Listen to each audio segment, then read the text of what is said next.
Today is Wednesday, July 10th, and Mary and I are hoping you'll join us for some of the questions and comments you've sent us. And by the way, if you'd like to send us questions and comments going forward, that's easy.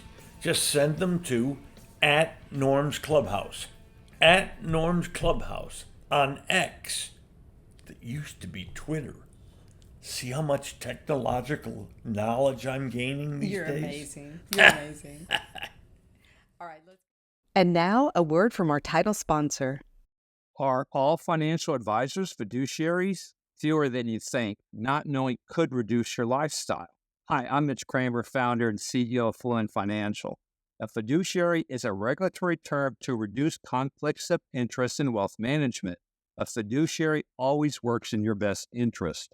A non-fiduciary advisor might put their compensation or company ahead of yours. At Fluent Financial, we are certified financial planners acting as fiduciary advisors. To learn more, go to fluentfinancial.com or Fluent Financial's YouTube channel. There's been a significant development in your laundry room. Laundry detergent sheets, not dryer sheets, but the same concept. Paper thin, remarkably efficient. Just toss one into your load of clothes and voila! Sparkling clean and smelling great. And as a plus, they're hypoallergenic for those with sensitive skin. No more plastic jugs of detergent. Jugs that just wind up in trash heaps. It's easy to get your laundry detergent sheets. Just go to the link in today's podcast episode. Star Power Smart Home Solutions, where cutting-edge technology meets effortless living. Control your entire home with just a tap on your smartphone. Adjust the lights, set the perfect temperature, and ensure your home is secure, all from the palm of your hand. Star Power has the experts that will transform your house into a secure, smart home. Experience the ultimate solution in comfort and security for your family. Get started at GetStarPower.com. Star Power, where innovation meets home. The first question that we have here is from Stingray55. Norm, have heard Troy Aikman say he always wanted to be a GM of an NFL team. Mm-hmm. I'd love to hear your thoughts on this. How popular would that be in Dallas to bring Troy in? I think it'd be incredibly popular because Troy is such a popular figure in this town. I think that Troy, maybe 5 or 7 years ago, really was more interested in being a GM back then. I believe Troy now is 60. And that's not too old to start being a GM, but there is a learning process, a ramping up process when you're a GM. And I just think Troy may feel it's a little late to be joining the ranks of the general managers. And in this city, while it would be really popular with the fans, I think Troy might be regarded, and he might regard the job as being decorative, because even if Troy were named the general manager, we both know who would still be running this team. That'd be Jerry. All right, next. This is from Cobra Shea. Dearest Norm, would you welcome another NFL team in Dallas, especially if the games were played at the Cotton Bowl? Well, I know I would, but there's a problem here. I know Jerry wouldn't, and NFL owners have the right to their area. In other words, if another team wants to move into Cleveland, owner Haslam can say, whoa, I don't want another team in Cleveland. And I think Jerry, who is so popular amongst other teams, would reject this out of hand. All right, next, Kleck77. What's your favorite place to visit outside of the U.S.? Well, I think Mary and I have differing answers here.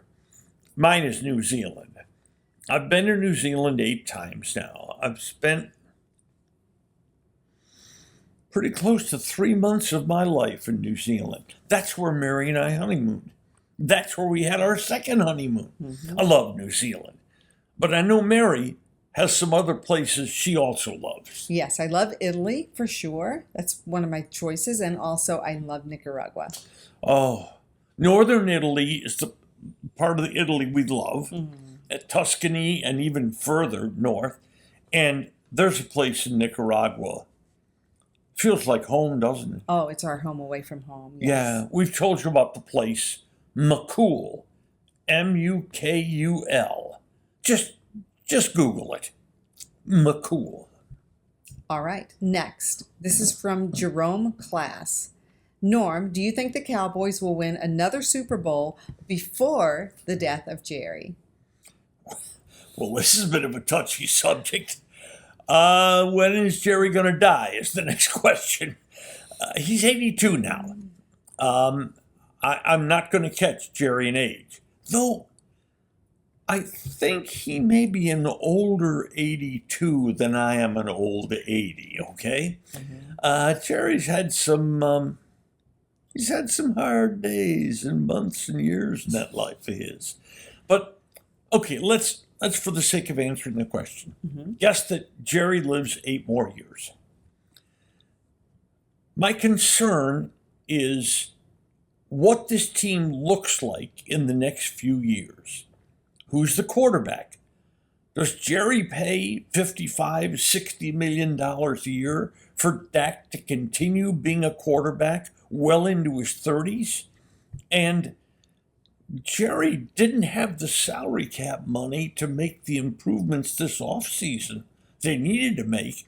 And once he pays Dak and CeeDee Lamb and Micah Parsons, there's not a lot of money left to go around. I'm going to say no to that question. Okay. Next question. This is from Darren Boyd. Norm, what did you think of the Fury versus Usyk fight? Well, first of all, I did not see the fight. But the fight, dubbed Ring of Fire, was, by everything I've read, just a terrific fight. It was the first loss ever for a terrific champion, Tyson Fury. And from what I've read, I think Fury is really going to regret being passive in the early rounds, because that surrendered some points to Usyk that became critical later on, because this was a split decision. One judge voted for Fury, the other 2 for Usyk, and I can't imagine that if Fury in his mid-30s wants to continue fighting, that this would make a wonderful rematch. All right. Next, this is from Romero. Norm, who really shot J.R. Ewing? I think it was the patriarch of the Yellowstone family, John Dutton, who shot J.R. Ewing. I think what we had here was John Dutton runs this massive Yellowstone ranch with an iron fist. And he simply wanted to open up a southern operation and thought the best way to do it was eliminate JR. Okay. All right. Next, William Larson. Norm, what's your fondest memory of college, and does it have anything to do with kicking field goals? Well, Canisius College didn't have a football team when I was there. So, though if they had, I've tried to kick field goals for them. I think it was, no, I know it was, becoming the manager of the Canisius College basketball team. I started with the freshman team, and then my sophomore year became the full-time manager of the team for 3 years. And that year, we made this outrageous run to the NIT finals. We pulled upset after upset after upset after upset. We got invited to the NIT. Remember, that's back when the NIT took 16 teams and the NCAA took only 16 teams. And we made it all the way to the finals.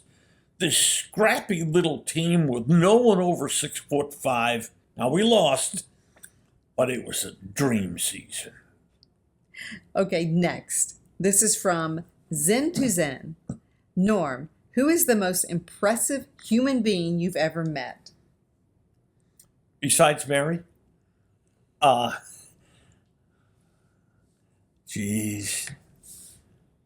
There have been a lot of wonderful athletes. I've had the blessings to meet. I think the most impressive to me would be Arthur Ashe. Arthur Ashe was a brilliant tennis player and a brilliant person. Arthur Ashe was the first, and I believe the only black man to ever win the Wimbledon championship.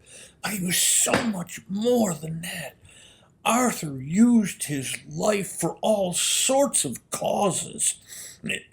Arthur actually got arrested outside the White House demonstrating to protest the poor treatment of Haitian refugees. He was so concerned about youth and education. He was a brilliant guy who unfortunately passed away at 49 years old. He had a major heart problem. In the surgery to fix his heart problem, he got transfusions. Back then, we were not nearly as aware of the AIDS virus as we are now. And Arthur got the AIDS virus from the transfusions. And he eventually passed away, now of pneumonia and a heart problem, but all that brought on by the AIDS situation. And he passed away at only 49 years old. And I honestly wonder, thinking about Arthur Ashe, if he had lived 30 or 40 more years, what kind of impact could he have had on the world? Because he had such a heart for it. I promise you something. If Arthur Ashe had wanted to, he might have been president of the United States at some point in his life. Okay, last question. This is from Mark Wright.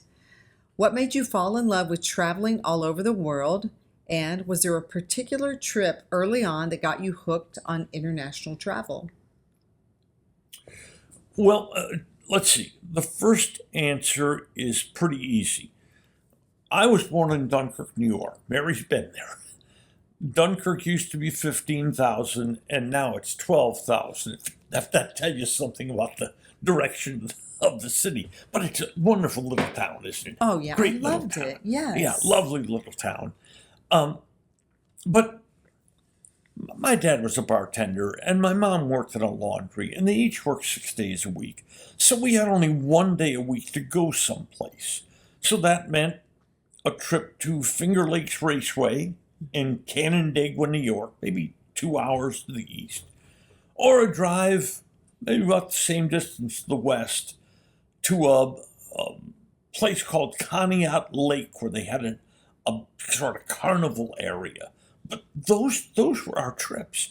But when I got to go to Canisius and start traveling with the basketball team, we went to New York to play St. John's, Philadelphia to play Villanova and LaSalle, Washington to play Georgetown, Boston to play Boston College. And it was glorious. It was just glorious.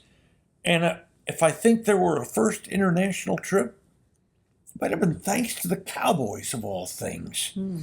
The Cowboys were the first team to play in Europe. They played in the All-American Bowl in, I think, 1986, 87, right in there, in London.